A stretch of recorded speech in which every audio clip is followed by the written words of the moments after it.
आज तक आप लोगों ने एसिंक्रोनस वर्ड तो सुन ही लिया होगा प्रोग्रामिंग में, बट ये एक्चुअली क्यों है और कैसे चलता है इसके बारे में हम बात करेंगे। प्रॉब्लम क्या है, तो पहले क्या होता था ना, बहुत बारे ब्राउजर्स फ्रीज हो जाते थे। जैसे कि आप अभी कुछ सिलेक्ट कर पा रहे हो स्क्रीन पे, तब आप सिलेक्ट नहीं कर सकते थे, आप कुछ और बटन क्लिक नहीं कर सकते थे, सब कुछ रुक जाता था। फ्रीज या ये जैंक कि बीच में आपका कुछ और फ्लैश हो गया, रुक गया, ठीक से काम नहीं कर रहा है, इन चीज़ों को सॉल्व करने के लिए एसिंक्रोनस प्रोग्रामिंग लाई गई थी।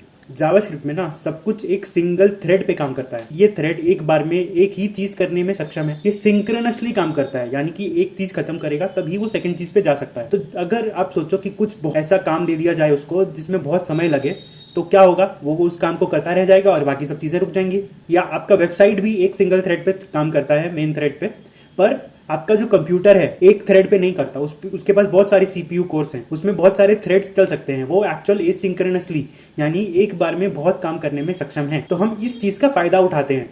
हम अपना जो मेन थ्रेड का काम है थोड़ा बहुत बांट देते हैं दूसरी लोगों को, और उससे हमारा वेबसाइट ऐसा लगता है कि एसिंक्रोनसली चल रहा है। किन जगहों पे हमको करनी पड़ती है, इसको हम कहते हैं ब्लॉकिंग कोड, यानी कोड जो हमारे काम को ब्लॉक कर देता है। जैसे कि कोई आपने फंक्शन बनाया जिसका कंप्यूटेशन बहुत हेवी है, उस फंक्शन को एग्जीक्यूट करने में बहुत समय लगता है। कुछ इनपुट, जैसे कि आपको फेच करना है कोई डेटा, या आपको किसी फाइल में जाके कुछ डेटा सेव करना है, तो इनपुट आउटपुट।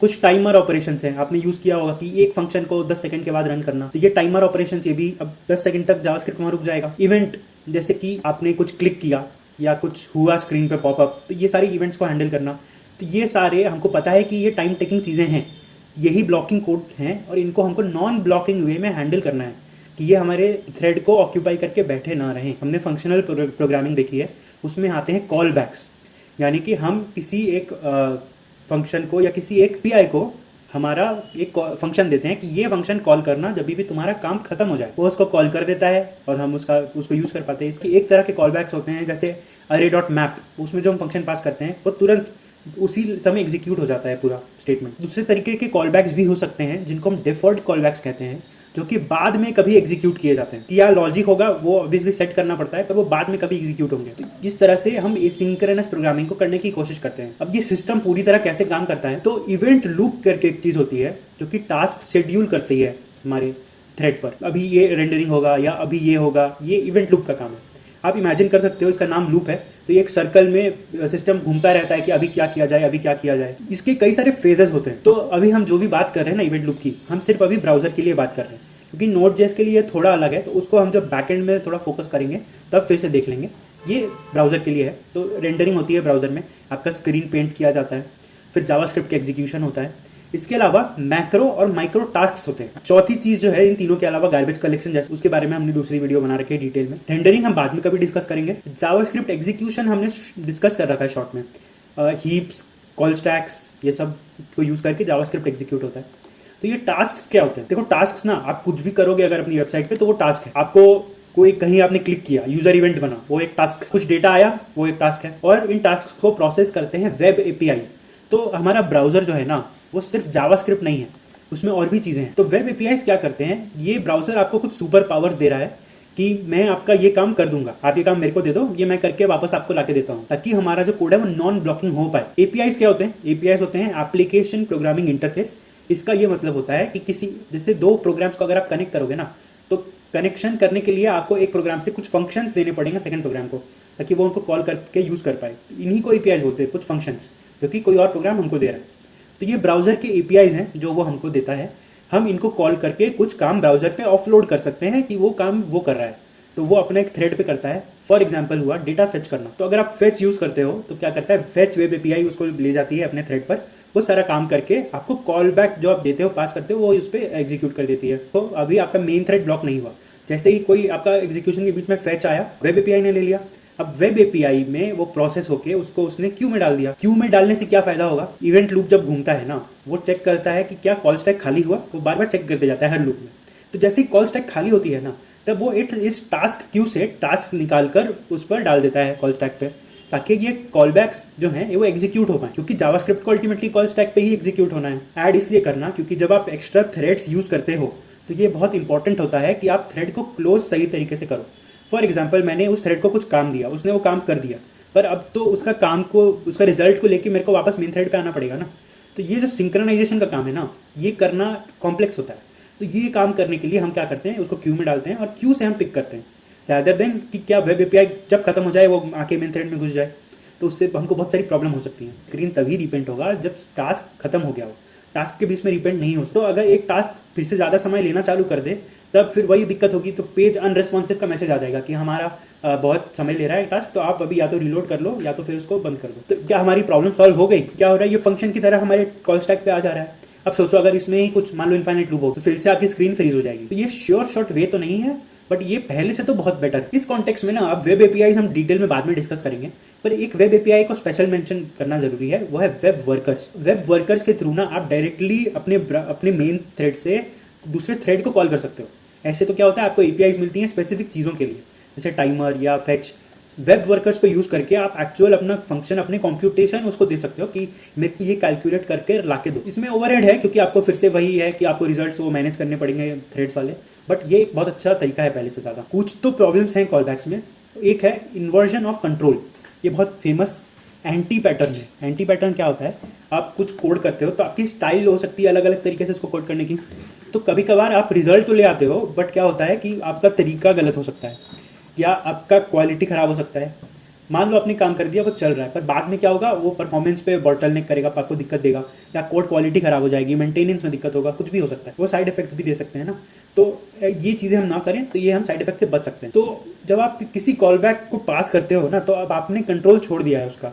अभी वो जिस एपीआई को आपने दिया है उस पर डिपेंड करता है कि वो कब कॉल करेगा या नहीं करेगा। तो ये इन्वर्जन ऑफ कंट्रोल की प्रॉब्लम है। दूसरा प्रॉब्लम क्या है, जिसको कहते हैं कॉल बैक हेल। एक कॉल बैक है, अब हो सकता है कि आपका कुछ अगला लॉजिक डिपेंड करता हो उस कॉल बैक के रिजल्ट पे, तब आप उसको भी पास करोगे।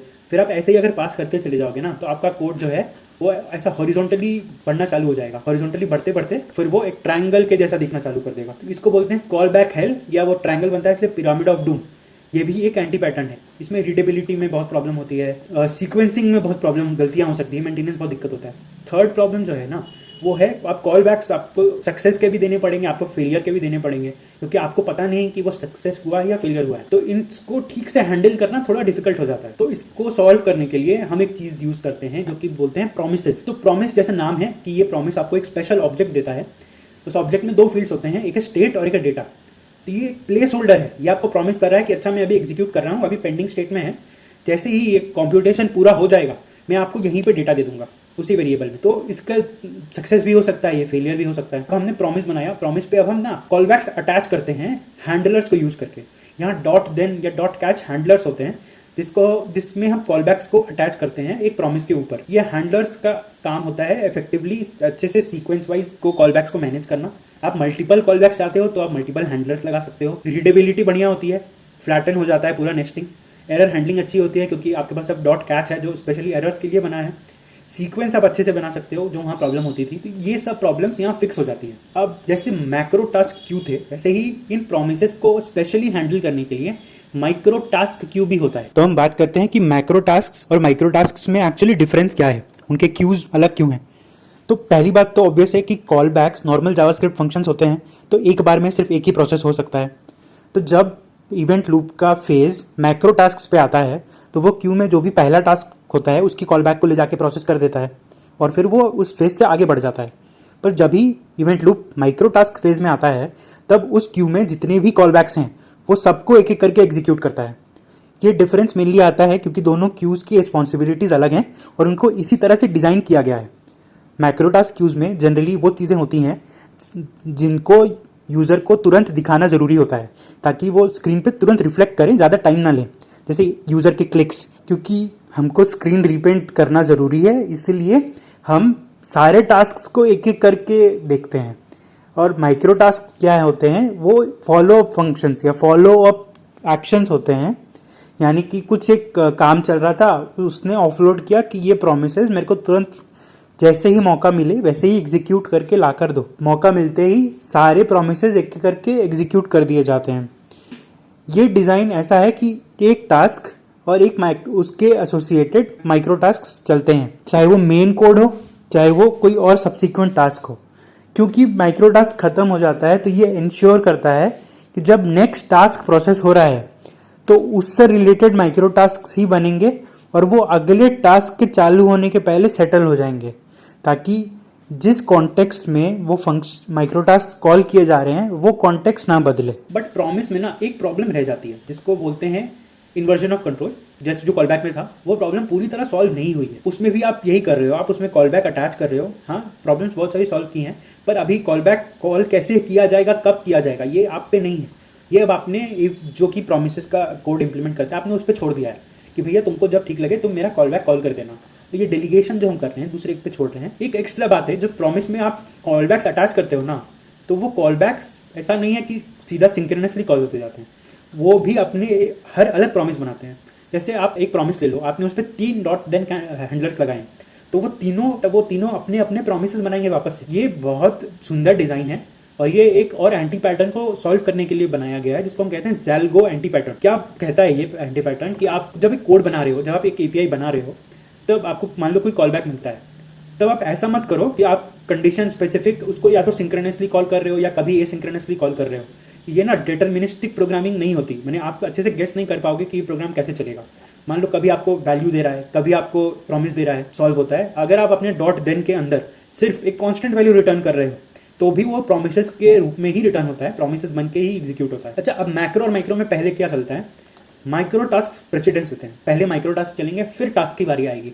अगर टास्क नए माइक्रो टास्क बनाता है तो वो अगले लूप में देखे जाएंगे। ये जो चीज़ है ना कि एक टास्क खत्म होगा तभी दूसरा लेंगे, ये ऐसा नहीं है कि सिंक्रोनस है इसलिए अज्यूम्ड है कि ऐसा ही होगा। दूसरे लैंग्वेजेस हैं जैसे सी है, उसमें आप एक जगह पॉज कर सकते हो, दूसरे थ्रेड को ले सकते हो, मल्टी चीज़ें कर सकते हो। So this is the big picture of non blocking way में सिंक्रोनसली कैसे अचीव किया जाता है बिहेवियर ब्राउजर्स के अंदर।